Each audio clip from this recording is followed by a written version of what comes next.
ఈరోజు వెజిటేబుల్ పులావ్ ఎట్లా చేయాలో ప్రాసెస్ అయితే చూద్దాం. ఓకేనా, నేనైతే కుక్కర్లో చేస్తున్నాను. ఫస్ట్ అయితే కుక్కర్ పెట్టుకొని దాంట్లో కొంచెం నెయ్యి, కొంచెం ఆయిల్ రెండు మిక్స్ చేసేయాలి. నెక్స్ట్ అయితే స్పైసెస్ అన్నీ వేసుకున్నాను, కొంచెం జీడిపప్పు వేసుకున్నాను.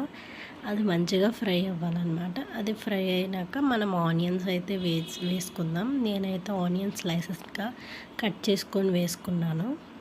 నెక్స్ట్ అయితే దాన్ని మంచిగా మిక్స్ చేద్దాం. మిక్స్ చేసేసి నెక్స్ట్ అయితే మిర్చి వేద్దాం. మిర్చి తర్వాత కొత్తిమీర, కరివేపాకు వేసేద్దాం.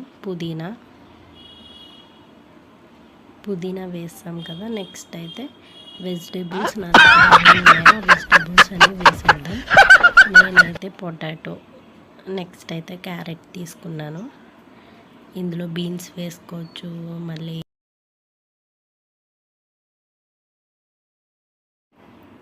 మీకు ఏ వెజిటేబుల్స్ ఇష్టంగా తింటారో ఆ వెజిటేబుల్స్ అన్నీ వేసుకోవచ్చు. నెక్స్ట్ అయితే నేను అది మంచిగా ఫ్రై అవనికి నేను కొంచెం సాల్ట్ వేసిన. ఓకేనా, నెక్స్ట్ అయితే మనం వేసుకుందాం. ఓకేనా, ఇదైతే పేస్ట్ నేను 1/2 టేబుల్ స్పూన్ వేసుకున్నాను. ఇదైతే మంచిగా మిక్స్ చేసేద్దాం. మంచి స్మెల్ వస్తుంది. మనం జింజర్ గార్లిక్ పేస్ట్ వేసాం కదా.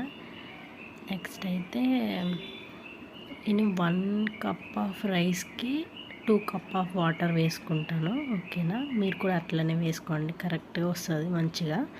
ఓకేనా, నేనైతే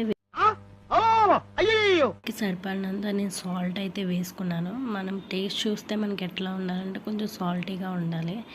చూసారా, ఈ మాత్రం హింట్ ఇస్తే చాలు చెలరేగిపోతారు. ఈ స్టేజ్లో మనం రైస్ అయితే వేసుకోవాలి. ఉప్పు అది చూసుకోండి. ఈ స్టేజ్లో చెక్ చేసుకుంటే సరిపోతుంది. కొంచెం వాటర్ అనేది ఉప్పుగా ఉండాలి, అంతే. నెక్స్ట్ అయితే ఈ రైస్ని దీంట్లో వేసేసుకుందాం. నేను 1 అవర్ ముందే నానబెట్టాను రైస్ని అయితే. అదైతే రైస్ దీంట్లో వేసేసుకొని మంచిగా మిక్స్ చేసుకుందాం. జస్ట్ ఇట్లా మిక్స్ చేసేసి, చూసారు కదా, నేను ఇంకేం వేయలేదు దీంట్లో, ఓన్లీ మీకు చూసారు కదా అవే వేసాను. నెక్స్ట్ అయితే దీన్ని క్లోజ్ చేసేద్దాం కుక్కర్తో. పైన అయితే విజిల్ తీసేయాలి. ఓకేనా, మర్చిపోయి విజిల్ ఉంచేయకండి. మీడియంలో పెట్టుకుందాము.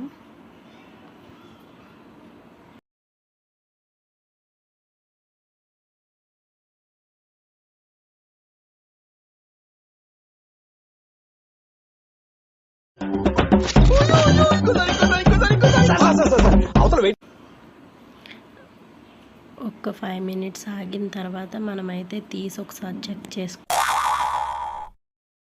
స్టేజ్లో ఉంది. ఈ స్టేజ్లో ఉన్నప్పుడు ఏంటంటే మనం కొంచెం ఇట్లా రైస్ని మిక్స్ చేసేసి మనం మీడియంలో పెట్టేద్దాం. ఒక 5 మినిట్స్ మీడియంలో పెడితే మనం వెజ్ పులావ్ అనేది రెడీ అయిపోతుంది. ఓకేనా, ఇక్కడ చూసారా